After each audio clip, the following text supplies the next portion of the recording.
नमस्कार दोस्तों। आज के हमारे इस वीडियो में हम आपके लिए भोलेनाथ और उनके परम भक्त की एक सच्ची कहानी लेकर आए हैं। बहुत समय पहले की बात है। किसी नगर में भोलेनाथ के परम भक्त एक योगी रहा करते थे। वो दिन रात भोलेनाथ की पूजा अर्चना और उनके ध्यान में मगन रहा करते थे। उन योगी की एक बूढ़ी माँ भी थी जिनके साथ वो रहते थे। उनकी माँ बहुत बीमार रहा करती थी और वह काशी जाना चाहती थी ताकि विश्वनाथ जाकर शिव जी की गोद में वो अपने प्राण त्याग सके। बूढ़ी माई ने एक दिन अपनी यह इच्छा अपने योगी पुत्र के समक्ष प्रकट करी। इसके अलावा जीवन भर उन्होंने अपने बेटे से कभी कुछ नहीं मांगा था। अब बेटे ने अपनी माँ की यह इच्छा पूरी करना अपना दायित्व समझा, लेकिन इतनी दूर माँ को ले जा पाना उन्हें असंभव लग रहा था। रात दिन उनके कानों में उनकी बूढ़ी माँ के शब्द घूम रहे थे। बेटा, मुझे काशी ले चल, मैं बूढ़ी हो रही हूँ, मैं वहीं जाकर अपने प्राण त्यागना चाहती हूँ। उस योगी के कानों में दिन रात अपनी बूढ़ी माँ के यह शब्द गूंजते रहते थे। एक दिन उसने अपनी बूढ़ी माँ को अपने साथ लिया।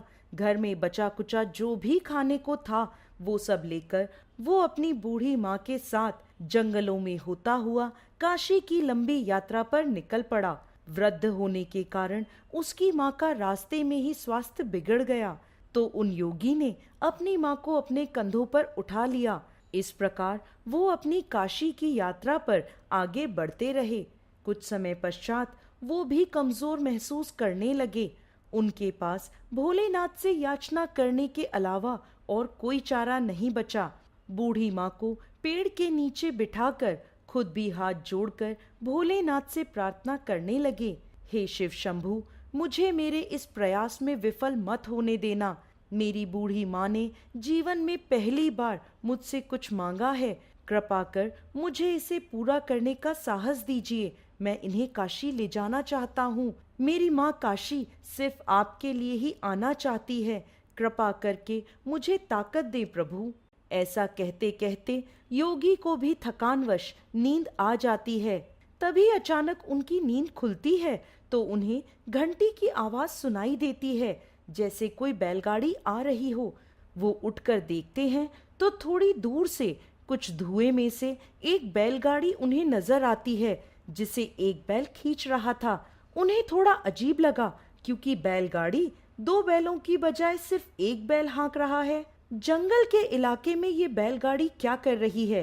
बैलगाड़ी के नजदीक आने पर उन्होंने चालक की ओर देखा, जो एक लबादा ओढ़े बैठा था। अंधेरे के कारण वो ज्यादा नहीं देख पाए और जैसे ही बैलगाड़ी नजदीक आई तो पूछने लगे, भाई, मेरी माँ बहुत बीमार है, क्या हम आपकी बैलगाड़ी में यात्रा कर सकते हैं? मुझे मेरी माँ को काशी लेकर जाना है। ये सुनकर अंदर बैठे व्यक्ति ने सिर हिलाकर हाँ कह दिया। वो दोनों बैलगाड़ी में बैठ गए और वो बैलगाड़ी आगे चलने लगी। कुछ समय बाद योगी ने ध्यान दिया कि जंगल का रास्ता होने के बाद भी ये बैलगाड़ी इतनी आसानी से आगे कैसे बढ़ रही है। तब उन्होंने बैलगाड़ी से नीचे देखा तो बैलगाड़ी के पहिए घूम ही नहीं रहे थे। वो रुके हुए थे पर गाड़ी आगे बढ़ रही थी। फिर उन्होंने बैल की ओर देखा तो उनके आश्चर्य का कोई ठिकाना नहीं रहा। बैल बैठा हुआ था और बैलगाड़ी आगे बढ़ रही थी।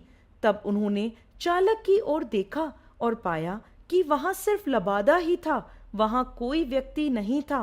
तभी उनकी माँ ने उनसे कहा, बेटा, मैं वहां पहुंच गई जहां मुझे जाना था और आगे कहीं जाने की जरूरत नहीं है। इतना कहते ही उनकी माँ ने शरीर छोड़ दिया।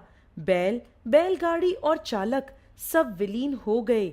योगी समझ गए कि यह सब भोलेनाथ की माया थी। वो वापस अपने गांव की ओर लौट आए। गांव के लोगों ने सोचा, ये इतनी जल्दी कैसे लौट आया? ये अपनी माँ को काशी नहीं ले गया, उसे कहीं जंगल में छोड़ आया है। गांव वाले उनसे पूछने लगे, तुम तो अपनी माँ को काशी लेकर गए थे, इतनी जल्दी वहां से कैसे आ गए? या उस बिचारी को कहीं छोड़ आए हो?